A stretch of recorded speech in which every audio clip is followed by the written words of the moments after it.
So the cams on this bow are producing 340 feet per second ATA.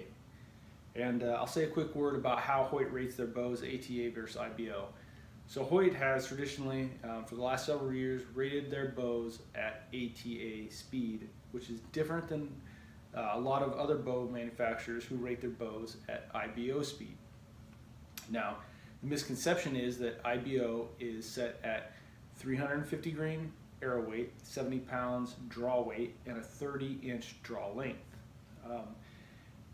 These are the general idea of what the IBO specs are, but they can be fudged. They can have a little more draw weight, a little more arrow length or arrow weight to go up with that draw weight, and there's pluses and minuses within all of these.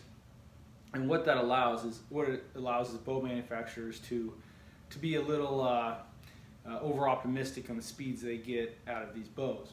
Well, Hoyt said we're not going to do that. We're going to measure our speed at ATA, which is exactly 350 grains of arrow weight, 30 inches of draw, and 70 pounds of bow, which can also be IBO speeds, but not necessarily has to be. There's the difference. The strictness to the standard.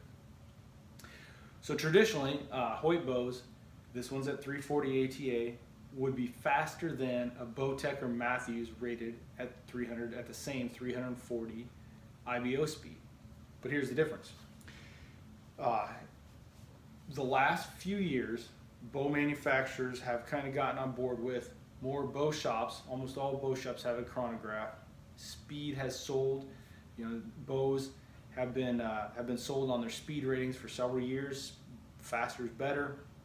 The only way you know your bow is fast is if you chrono it, and so chronos are very commonplace now.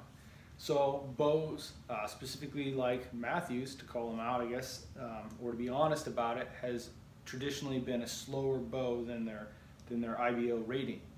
Well, not anymore, because of the commonness of chronographs and the fact that everybody wants to know the arrow speed. Bow manufacturers have really tightened up on the IBO side. What they advertise their speed are, and make sure that their bows actually hit that speed. So ATA and IBO are now getting the gap between those that traditionally about 10 feet per second have really closed.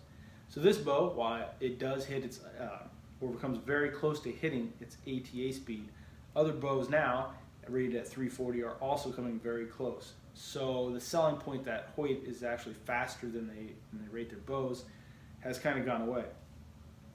That started with the DFX cams. They weren't quite as over-optimistic or overachieving at their speed. And what I mean is, traditionally for the last several years, Hoyts were rated right around 330 and they were hitting over 330. The DFX cams were rated at 330, they were hitting right about 330.